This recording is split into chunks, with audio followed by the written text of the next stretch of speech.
always forget to do that. All right, guys, we are in the home stretch for kinesiology lowers. This is the last week that we will have new material. The name of the game after this week is going to be review and preparing for the final exam. So today, to make sure that we end on a nice light note, everybody sitting down, 3 muscles. We have 3 more muscles to cover, and that's all we have. So first things first, the slideshow. When you guys look at the slideshow for this week, don't freak out. Huge sections of it were copied and pasted for some reason. I didn't make these slideshows. So huge sections of these slides are copy pasted. Also, a lot of the material from last week, like all of last week's muscles, are on this slideshow again. I don't know why. So what you'll need to do is kind of swipe down like halfway through. I'm picking up on slide 46 out of 57. I've gone through and just skipped all the stuff that we've already done a million times, right? We all know the bones of the ankle and foot by this point. We know the movements of the knee and ankle, right? And the foot, toe extension, toe flexion, eversion, inversion. So I'm just gonna glide cheerfully past all of that repeated information. Emily, do I have Peter? No Peter yet. Okay, so we're going to pick up on slide 46. We're starting with the sites of caution. Now that we're moving down into the ankle, we do want to call attention to a couple of things. Number one, the peroneal nerve. Understand the peroneal nerve also goes by the name fibular nerve. Same nerve, 2 different names, just like the muscle, peroneus longus and fibularis longus. Also, this is a lateral branch of the sciatic nerve. So it's still a branch off of the same structure that just splits when we get to the knee. The lateral fork in the road is called the peroneal nerve that will travel along the fibula. The medial branch of this nerve is called the tibial nerve. Peter, awesome, everybody's here, yay. So peroneal nerve on the lateral side of the calf, tibial nerve on the medial side of the calf. What I want us to understand is it's the same nerve. It just split. It's still the sciatic nerve. It just kind of split into. I used to have a really good analogy for this in Clearwater. I don't know a road like this so far off the top of my head in Portland, but maybe one of you guys can help me out. In Clearwater, there was this intersection. And when you get to the intersection, right, one road stays the same, but the road that crosses changed its name once you cross the intersection. It was Keene Road at one end of the red light, and then it became Starkey Road when you go past the red light. And my point is, it's the same strip of pavement, right? It's the same actual road. We just give the road a different name based on where it was. And that's kind of what's going on here. You've got one nerve that splits, and we're naming each split, but it's the same nerve. They originate from the same place in the spine. So next we have the posterior tibial artery. And God, I love these names. It's the artery near the tibia on the posterior side. I couldn't have named it better myself. This is a continuation of the femoral artery and the popliteal artery. It can be felt just distal and posterior to the medial malleolus. So you can feel a pulse. Yeah, let's dig up our ankles, guys. So dig it up. Wow, you really can't see any of that, can you? Find the medial malleolus. We're going to go just distal and just posterior. So right about there. Ooh, I know you really can't see much. There's my medial malleolus. So we're going right about there, kind of under the little sock line on my little ankle socks. And you should be able to feel a pulse. That pulse will be from the posterior tibial artery. Lastly, we have the dorsalis pedis artery. Now, let's take a look at this name really quickly. Dorsalis, as in dorsal, so the back side of the foot, which when you plant your foot down will be the top side of your foot. This is the side of the foot you would get a tattoo on with your beautiful foot tattoo, not the sole of the foot, which is the plantar surface, where you plant your foot down. Dorsalis pedis Ped means foot. So dorsal side of the foot. And what is it? It's an artery. It's a continuation of the posterior tibial artery. So it wraps around the medial malleolus and then pops right back up on the top side of the foot. This one can be felt between the heads of the first and second metatarsals. So let me pull up my anatomy app real quickly and let's see if we can't drop a pin somewhere. First thing we're going to do is look at the, as soon as my iPad decides to cooperate with me. There we go. I need to take up a collection fund. I really need a new iPad. I need a GoFundMe. All right, so we'll start by zooming in on the foot, and then I'll just add in some arteries, maybe a few more. Oh, actually, I think that's, nope. All the arteries, there we go. Right in the base. Dorsal metatarsal, nope. Sorry, guys, I'm trying to touch on something real small. Dorsalis pedis. Ooh, there it is. So party. Dorsalis pedis artery.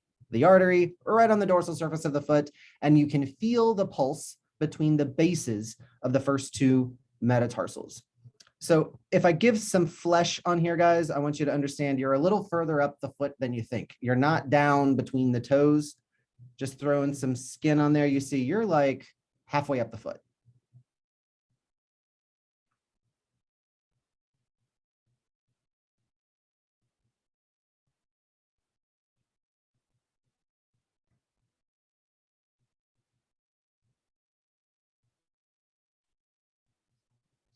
Okay, that was really fun. So now that we've covered sites of caution, here's an image of the peroneal nerve. It runs along the fibula. There's an image of the posterior tibial artery, yet another reason why we want to be a little careful behind the knee. Dorsalis pedis artery. I'm still going to say that I have way better pictures from my anatomy app than these cute little illustrations. I'm sure they tried. All right, and we roll up our sleeves and get into the meat and potatoes of today.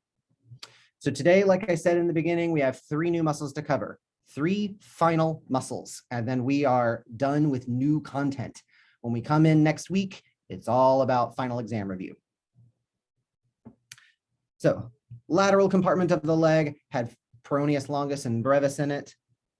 The deep posterior compartment is where we're going to find most of the muscles that we're looking at today.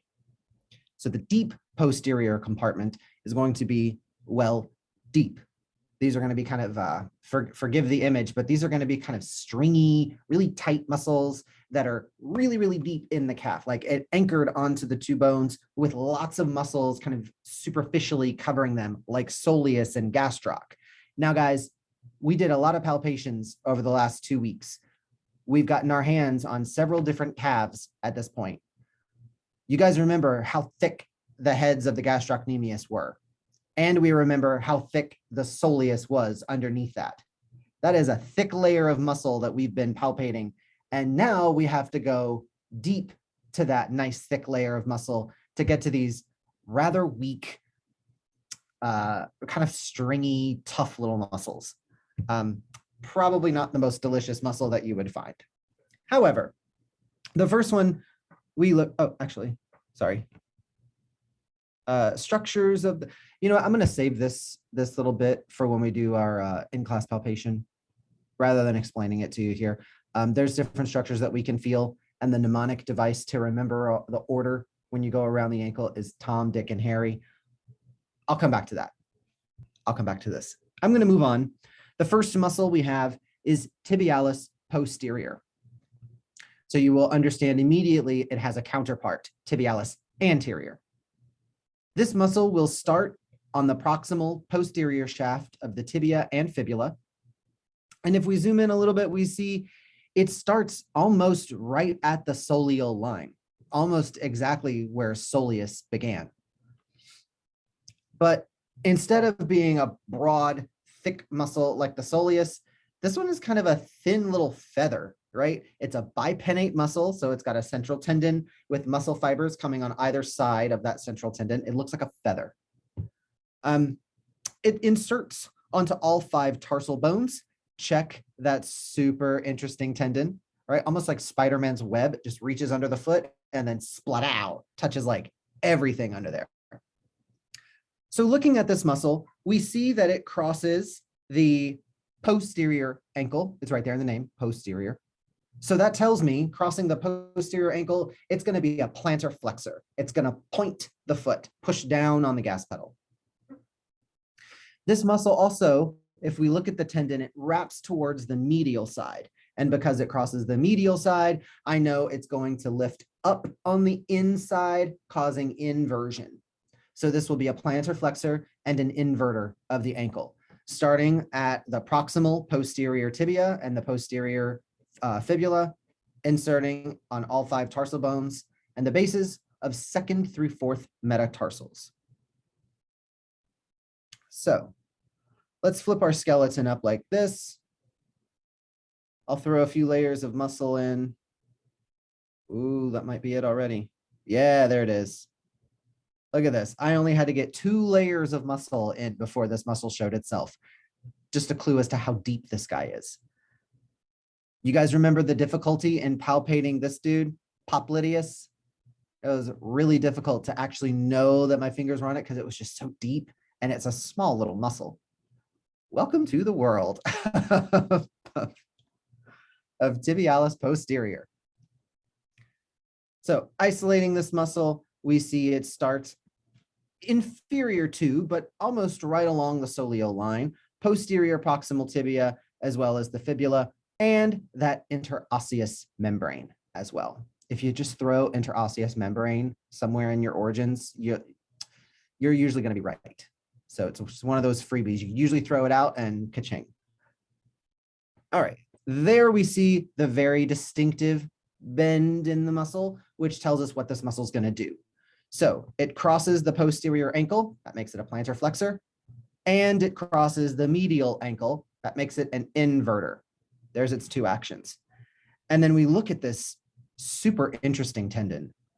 So 1, 2, 3, 4 of your tarsals, about the only one it doesn't attach to is cuboid.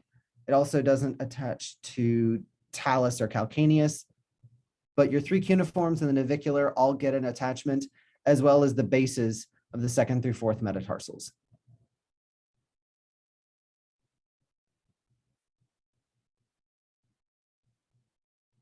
So here's a look at this muscle's motion. The only one that the app shows is inversion, but we all should not have a difficult time envisioning this muscle creating plantar flexion, right? Since it crosses the back of the ankle. We should be pretty accustomed to that one. So here we go. Foot inversion.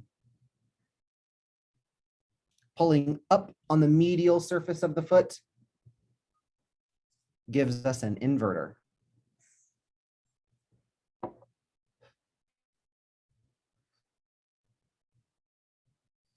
All right, and there we have tibialis posterior.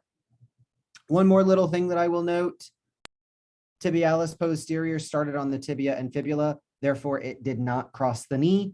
Therefore, this muscle does not have anything to do with the movement of the knee. Nope, that's going to be a hamstring and a gastroc thing. This guy just deals with the ankle. That's why it's such a weak, kind of pathetic muscle, because it just does ankle. It doesn't do knee.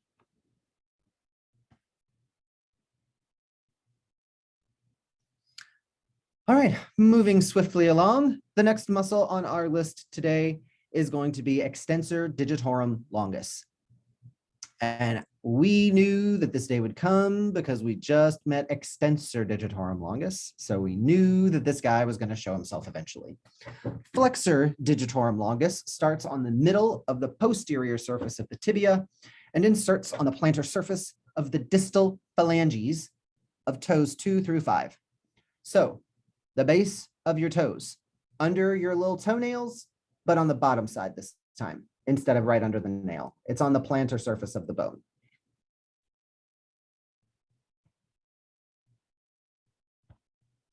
So we flesh our dude out, I turn underneath the foot. I'm going to start by finding the tendon. Once you find the tendon, the muscle becomes very easy. Here we have flexor digitorum brevis, but that's not the one I'm looking for. Check those tendon insertions. These guys only go to the intermediate phalanx, not the distal phalanx. That's the brevis. The longus sits here. Those are the tendons I'm looking at. Plantar surface of the most distal phalanges of toes 2 through 5. Isolating this muscle, we see, wow, that muscle is a little thin. Looks like a feather. Again, kind of picking up from the soleal line of the tibia, but it starts on the posterior aspect. Crossing the ankle on the posterior side and wrapping around the ankle on the medial side before inserting on the plantar surface of the toes. So this gives us 3 actions that this muscle can perform. Crossing the ankle on the posterior side tells us plantar flexion.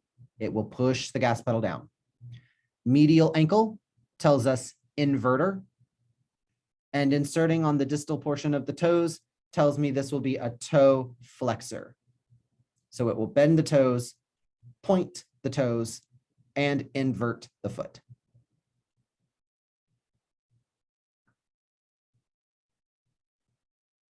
Let's take a look at toe flexion.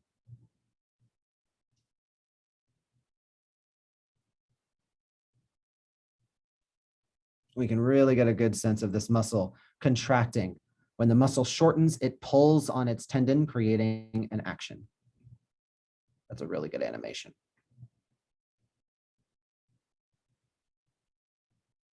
So also understand, guys, we're only looking at the one muscle contracting, but when we look at other muscles underneath the foot, all of those muscles would be synergistic to that, particularly the one that's most on the bottom, that's extensor or flexor digitorum brevis. That's the shorter muscle that flexes the toes. Anytime the toes flex, that guy is also contracting, a synergist. A Robin to the Batman. The next action that I want us to look at is going to be, oh, come on, app. Plantar flexion, foot plantar flexion.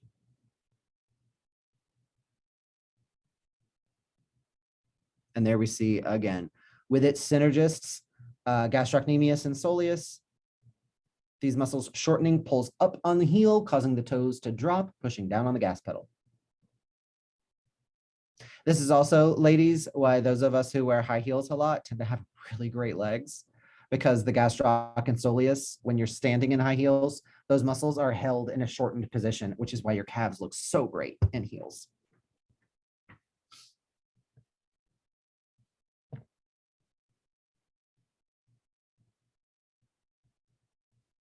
Not to say that only ladies wear heels, because I did, true story, have a student one time come to me who didn't know how to get, her 14-year-old daughter was going to her first high school dance. She was a high school freshman, her first high school dance with the dress and the heels and the hair and the makeup and the corset and all of it. And she had no idea how to teach her daughter how to walk in heels. And I said, bring her to massage school. I'll teach her something. And we put on heels, and girl, I marched her up and down the hallways of this school, and she was gliding on them heels by the time I was done with her.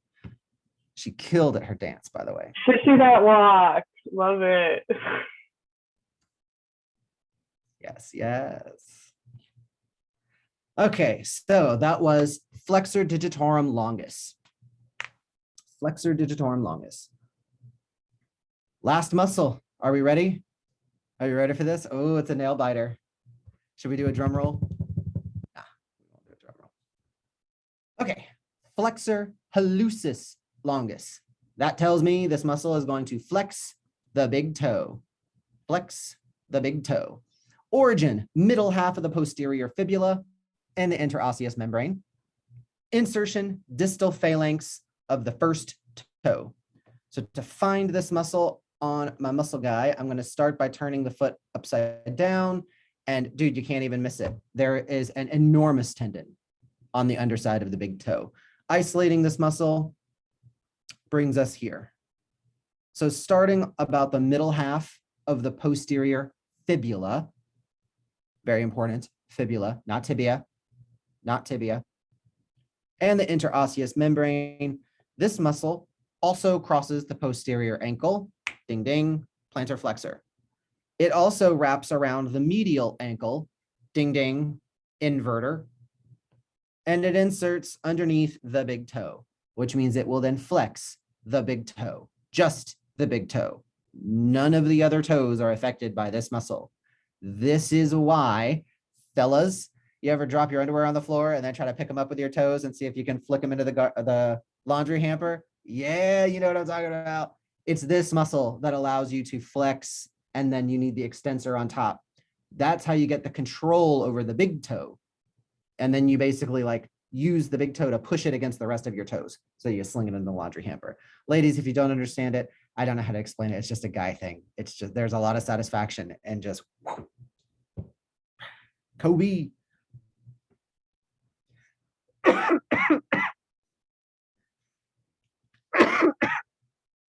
So here we see this muscle doing its primary action, big toe flexion. Now, just to clarify a point real quick, when you look at this animation, guys, you are seeing all of them of the toes being flexed. We are only watching the one muscle that glows when it contracts. So yeah, the other toes are moving, but we're not looking at those. We're only looking at flexor hallucis longus.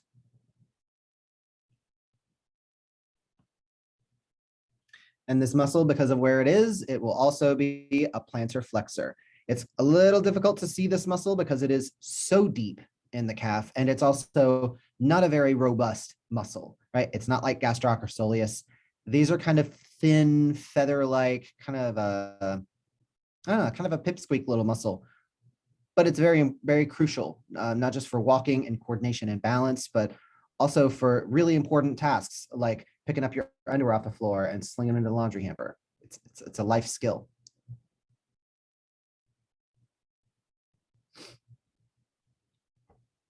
And so there we have middle half of the posterior fibula, interosseous membrane inserting on the plantar surface of the distal phalanx of the first toe.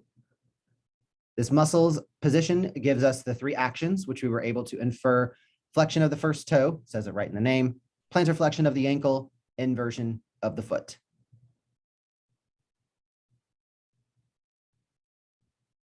All right, guys.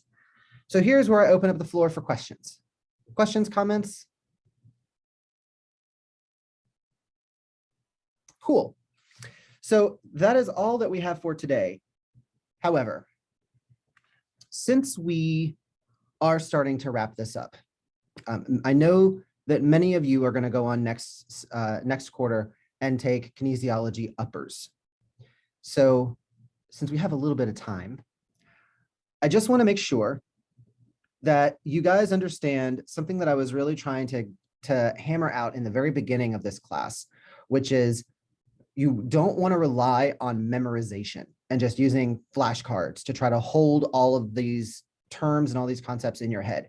What I've really been trying to get you guys to understand is if I know where the muscle is, if I can see the muscle in my mind and see where it's crossing a joint and what position it's crossing the joint in, then I can start taking a guess as to what action that muscle is going to perform. I'm really hoping that this shortcut or this kind of cheating way of doing kinesiology helps you in kinesiology uppers, because the rules don't change in the upper body. Actually, the big exception to the rule we've already dealt with in lowers, which was where front muscles flex until you get to the knee. And then once you get to the knee, now it's all flipped. In the upper body, all the front muscles flex and all the back muscles extend. It's a beautiful thing. But I just want to point out a few of these examples just to show you this is how the body works. I want to take a few examples from the upper body, and I'll keep this brief. But let's take a look at, let's say deltoid. So the deltoid muscle crosses the shoulder, right? It's a lateral muscle. And we know at this point, guys, somebody help me out. Lateral muscles usually do what action?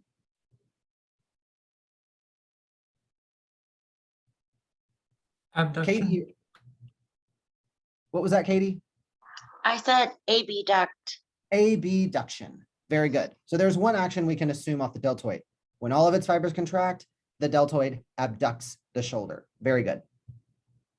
But the deltoid is a cool muscle. It's got 3 separate tendons, so it can be pulled in 3 separate directions. We have the anterior deltoid, the middle deltoid, and the posterior deltoid. And give me just 1 second. If selection, isolate. This doesn't show us the 3 tendons. Okay. Anyway, anterior deltoid crosses the anterior shoulder and it crosses at an angle. Muscles that cross at an angle tend to do what kind of action?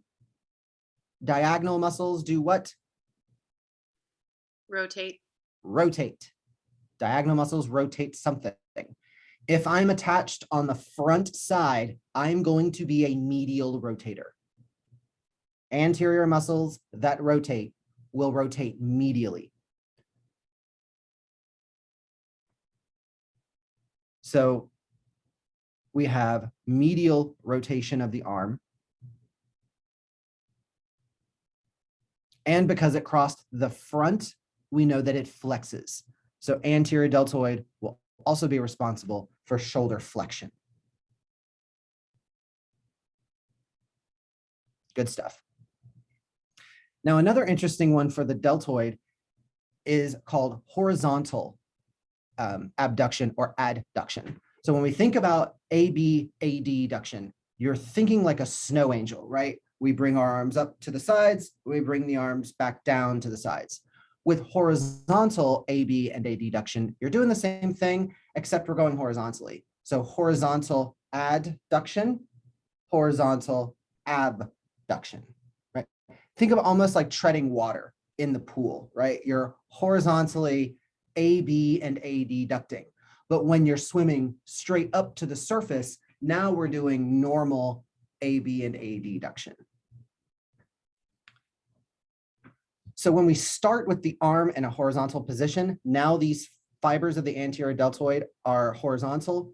Now they'll adduct. We bring the arm to the side. These fibers contract. 1 and 2. Bring the arm straight across.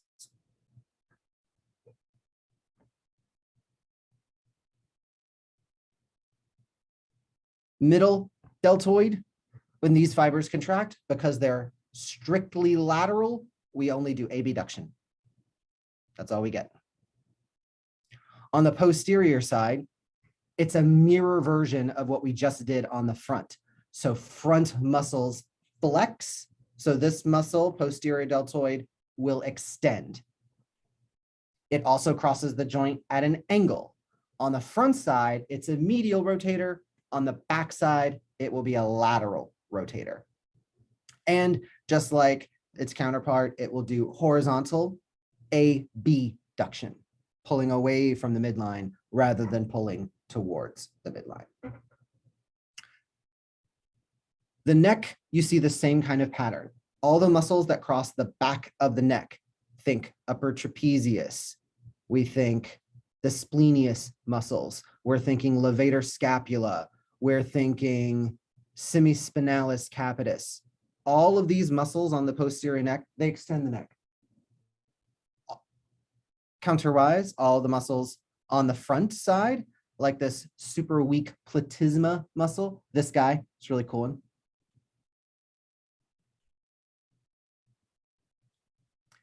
But getting rid of him, look at all that. We got sternocleidomastoid, we've got sternohyoid muscles. All of these muscles on the front side are going to be neck flexors.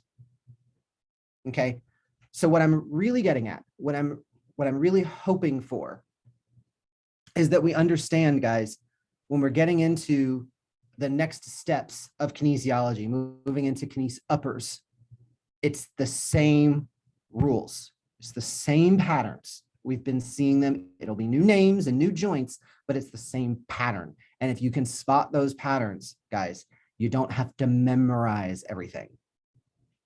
All of this is what has to be in your head.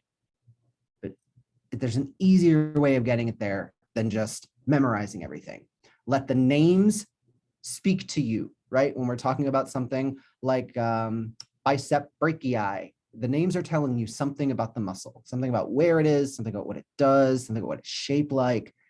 The biggest thing that I would recommend, though, guys, biggest thing, use the muscle cards that you have used. If you didn't put a whole lot of effort into your muscle cards, get a set of the trail guide muscle cards, where when you spot or when you're given a muscle like pectoralis major, for example, you want to see a picture like this that shows this muscle exactly as it's shaped, what bones it's on, what joints it's crossing, so that I can start looking at this picture and taking a few guesses. Well, it crosses the shoulder, crosses on the front, so it's going to be a shoulder flexor. That's at least one thing I can tell you just by looking at pec major. Another really good example would be something like lat dorsi, right? Okay, there's lat dorsi. Despite the fact that it's all over the back, it's a shoulder muscle. So the only joint that it's really crossing is the shoulder. And when we look and see, it attaches to the front of the shoulder. Front side of the shoulder means it's going to be a medial rotator. Tilly's like, sure is, sure is. But it also crosses on the back side, which means it's going to be a shoulder extensor. So guys, these clues that I've been giving you, these little breadcrumbs that I've been giving you, you really need to start paying attention to these because they will really help you out in the long run.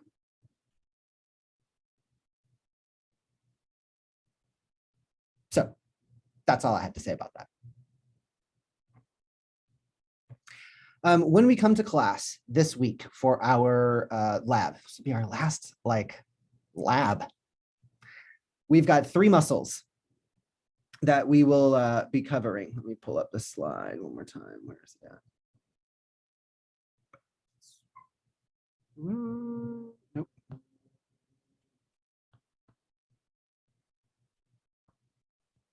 Where did it go?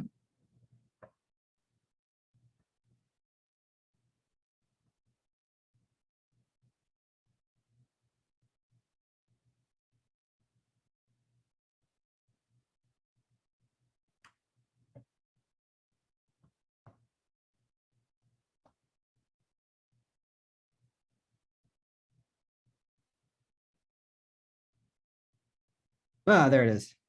I don't know why I wasn't showing. Okay, so when we come back to class this week, we have 3 muscles that we're chiefly worried about palpating: tibialis posterior, flexor hallucis longus, and flexor digitorum longus. You guys know as well as I do, palpating 3 muscles is going to take us like 30 minutes, and then we're done.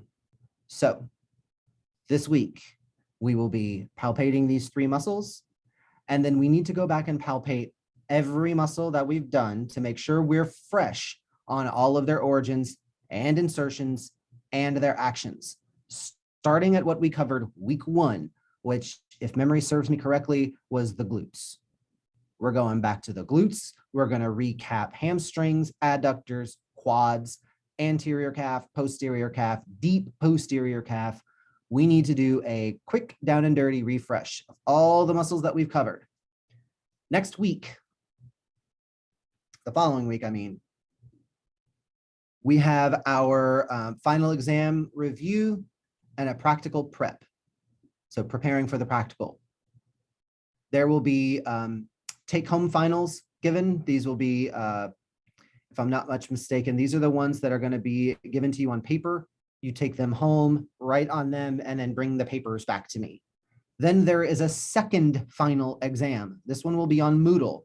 Don't let the name fool you. It's the one called written final. The written final is the one on Moodle. The take-home final is the one you actually write when you take it home on paper, just so we're clear. So we have the take-home final, we have the written final, which is on Moodle, and we have the practical evaluation, all of which is coming up soon. So I would like for us to spend lots and lots of time getting hands on tissues and palpating muscles to prepare ourselves for these evaluations that are coming up. Sound good? Good stuff. Couple more things that I will tell you. It's usually the evaluation part that gets students the most nervous. So here's how my evaluations go. particularly because there are so many of you. All of the major muscles that we have covered are fair game. When I say major muscles, look at the muscles we made muscle cards for. Remember, there were muscles that we covered that we did not make muscle cards for. First one that comes to my mind were the deep 6 lateral rotators. The only one we covered and the only one we made muscle cards for was piriformis, right? But remember, the deep 6 lateral rotators, please quit oogling our grandma's glutes. We had 2 obturator muscles. We had 2 gemellus muscles. We also had a quadratus femoris muscle, and we did not make muscle cards for those. Do not focus on those. Focus on the ones we've made muscle cards for. Of all the muscles that we have covered, each of you will be randomly assigned 3 muscles. When I say randomly assigned, I mean I use an Excel spreadsheet and I tell Excel, take this field and randomly assort into 3 columns. I have your name and 3 muscles, and Excel just fills it in for me, and it's just a crapshoot what muscle you get. I don't know what muscle you're going to get. You don't know what muscle you're going to get. So I recommend you be prepared for anything. Sometimes you get a nice big muscle that we've talked about over and over again, and it's no big deal. Piriformis. You should know piriformis backwards and forwards at this point. But what if you end up getting 3 of these kinds of muscles? You get flexor hallucis longus, which we just covered, which starts on really random places in the body, right? Posterior half of the fibula, and then inserting on like a set list of tarsals and bases of certain metatarsals. If you get one of those, you better be prepared for it. You'll need to demonstrate action, origin, insertion for 3 muscles. Then I will give you an additional 2 muscles. You just need to demonstrate those 2 muscles shortening and lengthening, which means you need to know their actions to show me shortening and lengthening. You will not need to list origin and insertion for those remaining 2 muscles. In total, you will be tested on your knowledge of 5 muscles. Understand, that is a lot of muscles that we covered for you to only get 5 chances. You guys understand the dilemma here, yes? Awesome. Awesome. I highly recommend, if you guys have not already started, I highly recommend some study groups where we can quiz each other, we could palpate each other, we could run through Kahoots or what have you, and make sure that we've got this information down.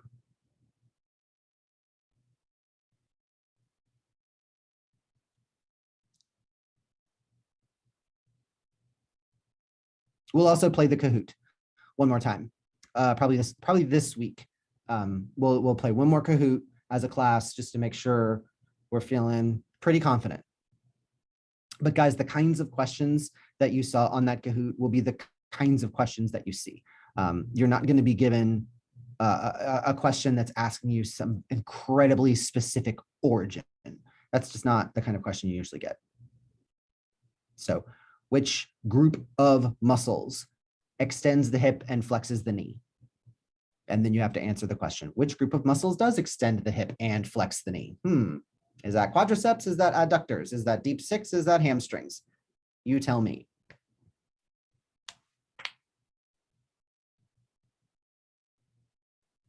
Nobody's taken me up on that? Nobody? I don't have any Hermione Hey, Granger. Dave. Can you put in the chat what the name of the Kahoot game you made for this term? Yes, it is. Let me pull it up real quick, but it's muscles of the lower body, I do believe. Let me. Where is it? There it is. Sorry, I couldn't find my bookmark button.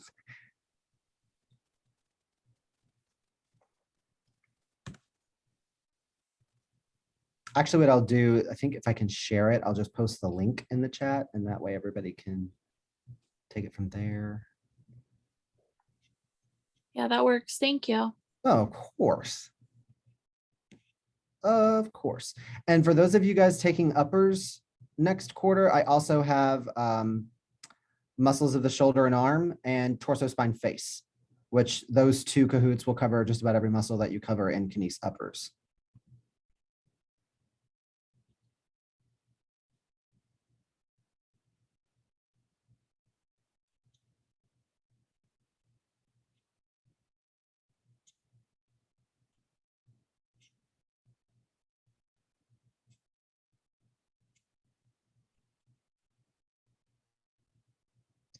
to everyone. There's the link. Should be in your chat. So you shouldn't need to create a Kahoot account in order to play the game. You should just be able to go in and play it. But I do recommend you create an account. You can make one for free, and then you can search around and find everyone's Kahoot games. So, oh, and I'll put in my DH_OSM. There's my username. So if you search for that, you should also be able to find all the Kahoots that I've made.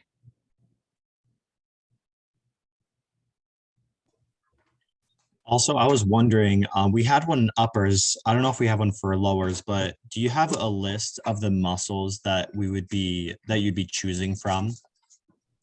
Oh, Jed. Because like, I think I saw one like in the very beginning of the Jed. term, but then it like went away and I couldn't find it after that. Yeah, this is why I keep you around, Jed. All right, it's in Moodle. I hide it from students until it's time. Because if I give you a list at the beginning of class of the muscles that are on the exam, we don't pay attention to anything else that's not on that list throughout the rest of Oh, class. gotcha. So I Yeah. hold Smart. on to that until the end. Gotcha. Keep an Okay. appropriate level of fear throughout the class. You're good. I thought I was like freaking out. I was like, I swear I saw this. I should have printed it out. And then I was like, yeah, whatever. No, you shouldn't have. I was like, well, it'll pop up eventually. I saw it and I was like, okay, cool.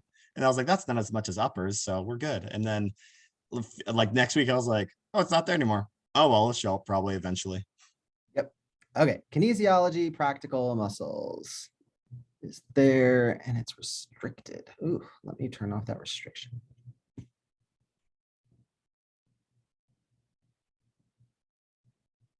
Okay.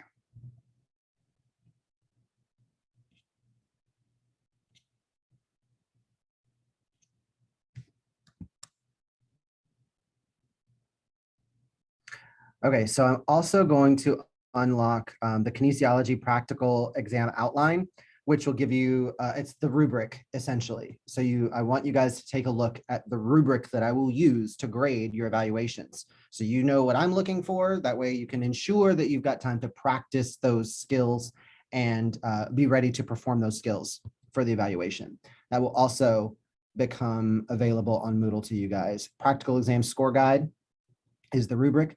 Kinesiology practical muscles is the muscle list. So this is the list of muscles that you'll be asked to literally show me: origin, action, insertion. And then a smaller list of muscles. I just want you to show me this muscle shortening and lengthening, which means you just take the client's body and you passively show me, this is the muscle shortening, this is the muscle lengthening, and I give you a thumbs up. Those of you who have done evaluations with me in the past will tell you these evaluations literally take 5 minutes on average a piece, maybe 10. If you need the time, I give you the time. I do not rush you. So if it takes you 15 minutes to get your thoughts together and be able to show me what I need to see, then it takes you 15 minutes. I don't rush you. But when you're done, you're done. When it's over, it's over. What we'll most likely do is schedule some groups to come in, because the day of practicals, your 2 final exams will have already been submitted. So the only thing to do the last day of class is for you to come in and do your evaluation. What I'll usually do is group you guys together, and we'll schedule set times for you to come in within our normal class time. So some of you may be here right at the beginning, but once you're done, you're done. You're here for 20, 30 minutes and then hit the road, Jack.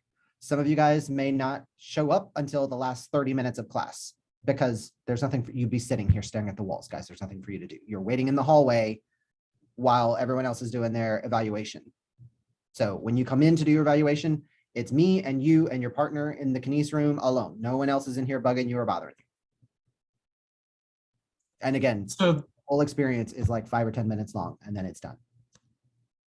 so you're not putting the fear of God into us by making us do it in front of the entire class? No. Okay, good. Thank you. I'll schedule the students in small groups, probably in 3 or 4 shifts. We meet for 2 hours. So I think about every 30 minutes, we'd have a new group coming in. That's the way that I'd rather do it. Some students do some students do poorly on evaluations when they're done in front of the class, because they're in front of the class. And I'm not here to scare the shit out of you. I just want to know that you know what we're doing. So it doesn't do either of us any good to put students on the spot in front of a class. If I can do the same thing in a room with fewer people, it just means a little bit more creative scheduling. I'm apt to take that option.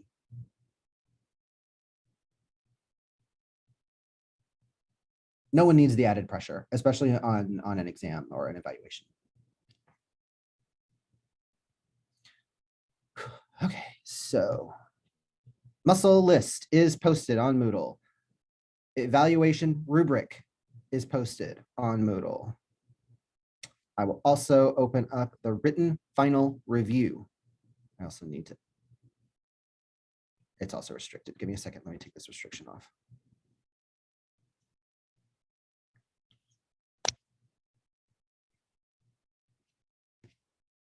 Okay, written final review.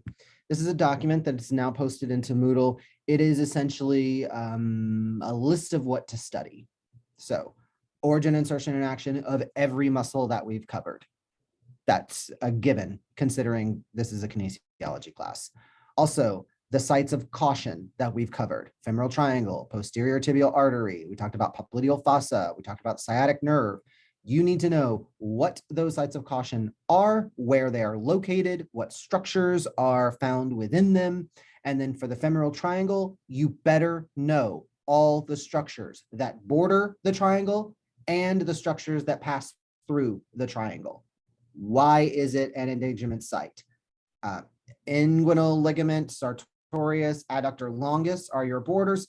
Inside was the femoral artery, femoral nerve, femoral vein, great saphenous vein. There was a lot of stuff passing right through that femoral triangle. Know it, learn it, love it. We also have types of muscle contractions. We better remember isometric versus isotonic. What was the difference between concentric and eccentric contractions, as well as muscle roles, agonist, antagonist. Guys, I've graded a lot of your quizzes over the last couple of months, and a lot of people, we don't read the questions carefully enough, and we're still confusing words like agonist and antagonist. Those words don't mean the same thing. So make sure we read carefully, make sure we are fully confident about our understanding of those definitions. I would also make sure that we understand joint classifications, structural and functional. I have just a few minutes. Let me throw one more little thing in here for you guys.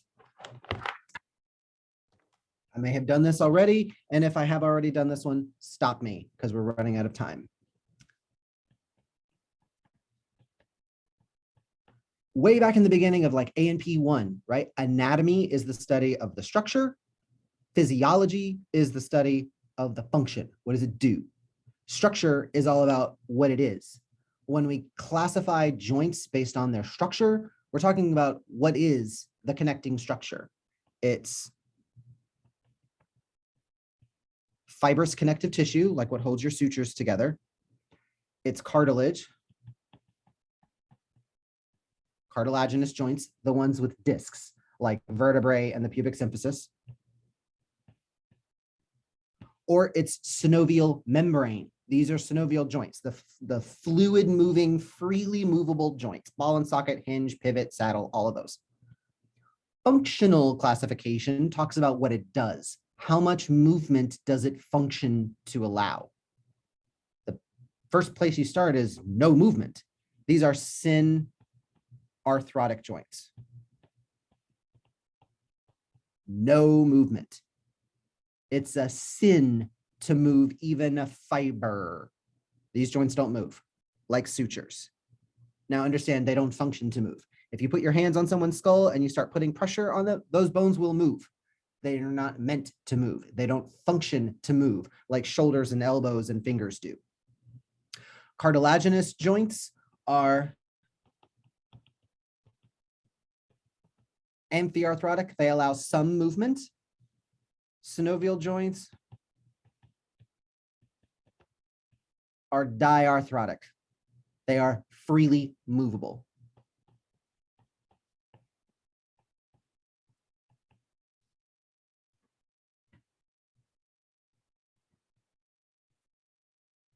So I am able to move the cart a little bit. Diarthrotic and synovial. I am dying to move to that synovial beat.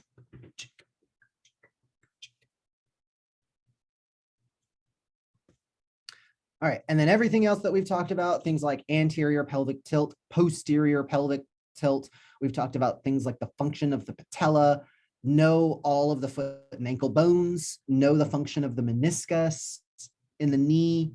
The meniscus does nothing to prevent the bones from dislocating. Ligaments hold those bones together. The meniscus just cushions the bones. It does not adhere, holding them in place. Several people missed that question on the quiz. So all the retinaculums of the ankle, extensor retinaculum, flexor retinaculum, peroneal retinaculum, make sure you know where those structures are located. Yes, so that guide is also posted on Moodle. So now you guys should be able to see everything. As time comes, I will unlock the take-home final and the written final. If you don't have access to a printer for the take-home final, let me know. I'll just print you copies here at the school and I'll just hand them out to you in class. So, all right, guys, we're coming to the end. Questions, comments, concerns?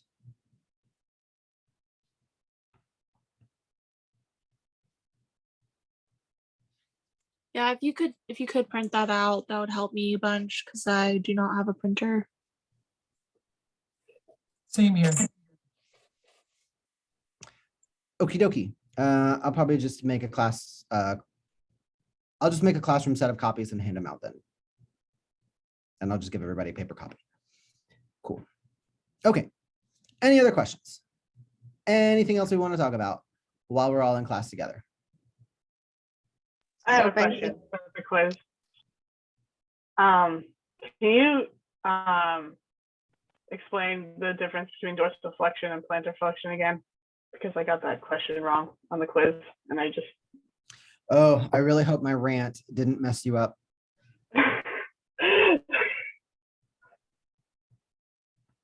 Okay, so